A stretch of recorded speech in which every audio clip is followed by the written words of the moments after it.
upon a time, in a little town filled with cobblestone streets and colorful houses, there stood a very old clock tower. Its bells rang every hour, and children always played nearby. 3 friends loved listening to its sound: Maya, Oliver, and Ben. Maya was curious and loved reading books. Oliver was brave and liked climbing trees. Ben was gentle and always carried his little sketchbook to draw what he saw. One afternoon, while the sun was setting, the clock tower began to chime in a strange way. Instead of its usual ding, dong, it played a melody, soft, magical, and mysterious. The children stopped and listened. Suddenly, a small golden key fell from the top of the tower, landing right at their feet. "What's this?" asked Maya. The key sparkled and glowed. On it was a tiny engraving: "Dreams await."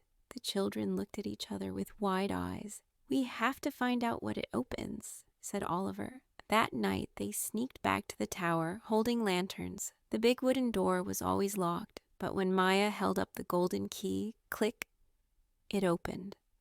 The 3 friends stepped inside. The tower was filled with winding stairs that seemed to go on forever. Up they climbed, step by step, until they reached a room with a giant clock face. Inside the gears and cogs, they found a hidden door. They unlocked it with the golden key, and suddenly a swirl of glowing light surrounded them. When they opened their eyes, they were no longer in the tower. They were standing in a land of dreams. Floating islands hung in the sky. Rivers sparkled with silver water. Flowers glowed in every color. And friendly creatures, half real, half magical, welcomed them. The children gasped in wonder. Ben opened his sketchbook and began to draw everything. "This place is amazing," he whispered.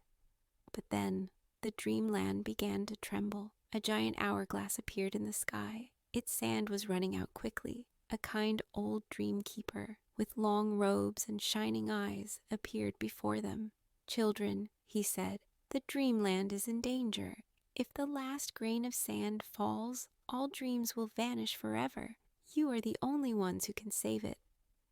The friends looked at each other. They were scared, but they nodded bravely. "Tell us what to do," Maya said. The dreamkeeper pointed to 3 challenges: the Garden of Whispers, where they must listen to the flowers and find the hidden truth; the Bridge of Clouds, where they must cross without falling by trusting each other; the Cave of Reflections, where they must face their own fears.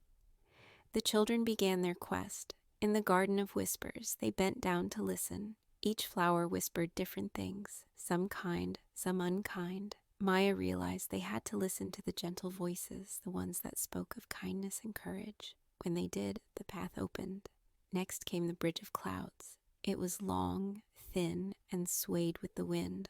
Oliver stepped first, but halfway across, he froze. "I can't do it," he cried. Maya reached out her hand. "We're with you," she said. Ben followed behind, steady and calm. Holding hands, they crossed together. Finally, they reached the Cave of Reflections. Inside, the walls showed their biggest fears. Maya saw herself failing. Oliver saw himself alone. Ben saw himself being laughed at.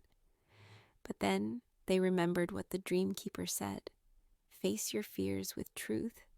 They held each other's hands, saying, "We are not alone. We are stronger together," and one by one, the fears faded. At last, they reached the hourglass. It was almost empty. The children placed their hands on it, and their glowing courage filled the glass. The sand turned golden, and the hourglass grew bright. Dreamland was saved. The dreamkeeper smiled.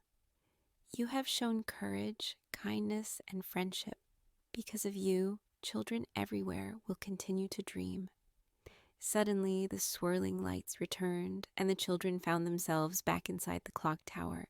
The golden key had vanished, but the clock struck midnight, playing the same magical melody. They walked home quietly, hearts full of wonder. That night, as they lay in bed, each child dreamed of dreamland, of glowing flowers, bridges of clouds, and shining hourglasses. From that day on, every time the clock tower rang in a strange melody, the children smiled, remembering their adventure and knowing that dreams are safe because of them.